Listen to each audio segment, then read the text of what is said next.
डाक विभाग ग्रामीण डाक सेवक भर्ती में रोजाना नए खुलासे हो रहे हैं। यहां विभाग मुस्तैद होकर फर्जी अंक तालिका वाले अभ्यर्थियों को पकड़ रहा है और उनके खिलाफ मामला दर्ज करा रहा है।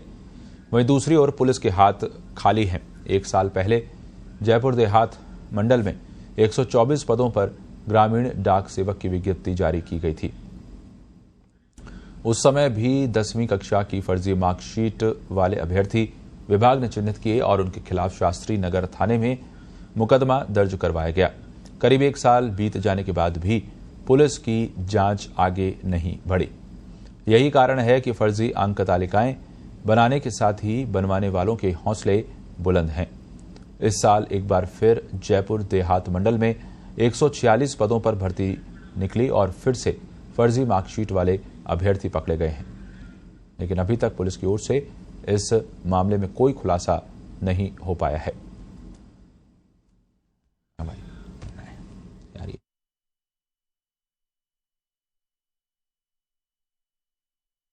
जयपुर देहात मंडल अधीक्षक डाकघर मोहन सिंह मीणा ने बताया कि हमारी ओर से पुलिस को सभी तथ्य दिए गए थे और इस बार भी सभी जानकारियां दी गई हैं। पुलिस को मामले में त्वरित कार्रवाई करनी चाहिए ताकि फर्जीवाड़े का खेल रुक सके। इधर डाक विभाग में ग्रामीण डाक सेवक भर्ती में फर्जी अंक तालिकाओं का मामला सामने आने के बाद अब विभाग की ओर से कड़ा रुख अपनाया जा रहा है। नियुक्ति देने से पहले अभ्यर्थियों के दस्तावेजों की सघन जांच की जा रही है। विभाग के अधिकारियों का कहना है कि इस प्रकरण में पुलिस के साथ मिलकर कड़ी से कड़ी जोड़कर फर्जी मार्कशीट बनाने वाले गिरोह तक पहुंचा जाएगा।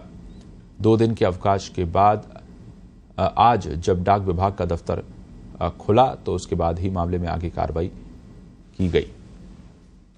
राजस्थान में फर्जी मार्कशीट बनाने वाला गिरोह बड़ा सक्रिय हो चुका है। ये गिरोह उन लोगों को टारगेट करता है जो किसी न किसी भर्ती परीक्षा के अंदर शामिल होने वाले हैं और उनको फर्जी मार्कशीट देता है मोटे रुपए लेकर। यह खुलासा हुआ है डाक विभाग की मुस्तैदी से। जयपुर देहात मंडल की जो डाक विभाग की भर्ती थी उसके अंदर ये एक बड़ा मामला यहां पर सामने आया है और अब तक 8 लोगों के खिलाफ एफआईआर दर्ज हो चुकी है। 3 नए नाम और शामिल हो चुके हैं। हमारे साथ इस वक्त अधीक्षक डाकघर मोहन सिंह मीणा साहब इस वक्त मौजूद हैं। उनसे जानेंगे किस तरह से ये जो पूरा मामला है ये खुला, क्या कुछ मामला था सर, किस तरह से इस पूरे मामले की शुरुआत हुई, जब आपने डॉक्यूमेंट वेरिफिकेशन किया तो किस तरह की चीज सामने आई? नमस्कार, मेरा नाम मोहन सिंह मीणा, अधीक्षक डाकघर जयपुर देहात मंडल। आपको ये बता दूं कि अभी इस समय राजस्थान परिमंडल में ग्रामीण डाक सेवक की लगभग 4000 ग्रामीण डाक सेवकों की जो है भर्ती जारी है, जिसमें से 146 पद जो है जयपुर देहात मंडल को मिले हुए हैं। इनमें 2 स्टेज पे जो है दस्तावेजों का सत्यापन होता है। एक बार शुरुआती स्टेज में उनके मिलान किया जाता है जो ऑनलाइन उन्होंने अपलोड किए हैं। मिलान होने के बाद में फिर वो मूल दस्तावेज जमा कराते हैं। उन मूल दस्तावेजों को हम संबंधित जारी करने वाले कार्यालयों को भेजते हैं जहां पर कि उनको सत्यापन होकर के आते हैं। इसी प्रकार के कुछ जो अभ्यर्थी हैं जिनके दस्तावेज प्रथम दृष्टया देखने पर फर्जी लग रहे थे, हमें संदेह हुआ और हमारी पूरी एक विशेषज्ञ टीम जो है मेरे साथ मेरे एसपी हेडक्वार्टर साहब, इन लोगों पे गहन जांच करने के बाद में हमने उनके संबंधित बोर्ड को भेजा, क्योंकि ये भर्ती मात्र 10वीं कक्षा में उसके कितने प्राप्तांक आए उसके आधार पर है। तो संबंधित बोर्ड को भेजा गया तो वहां से हमारे पास विधिवत रूप से लिखित में आया कि ये जो है मार्कशीट हमारे द्वारा जारी नहीं की गई है और ये फर्जी है, आप अपने स्तर पे इस पे कार्रवाई कीजिए। तो इस प्रकार से पहले भी एक प्रकरण हमारे सामने आ चुका था 2021 में। 5 व्यक्तियों के खिलाफ हमने शास्त्री नगर थाना जयपुर में हम एफआईआर दर्ज करा चुके हैं और 3 व्यक्तियों के विरुद्ध में एफआईआर दर्ज हो चुकी है और अभी तक जो है मेरे कार्यालय में लगभग 3 व्यक्तियों को और हम तैयारी कर रहे हैं कि इस प्रकार के प्रकरण जो सामने आ रहे हैं ये एक शॉर्टकट अपना रहे हैं। नवयुग पढ़ाई ना करके किसी छात्र दिमाग वाले का काम है और निश्चित रूप से एक बड़ा घोटाला है शिक्षा विभाग में को लेकर के, जो 10वीं की मार्कशीट के आधार पे नौकरी पाने का।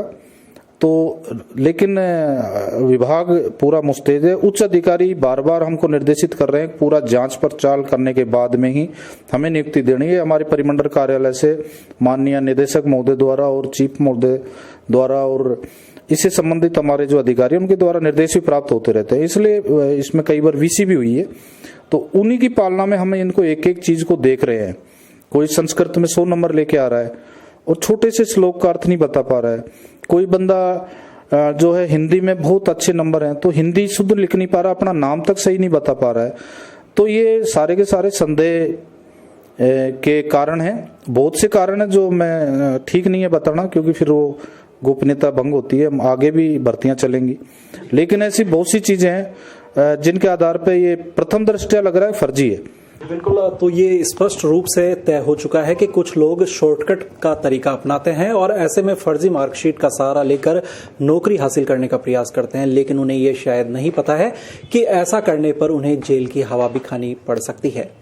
कैमरा पर्सन संजय शर्मा के साथ अरविंद पालावत, पत्रिका टीवी, जयपुर।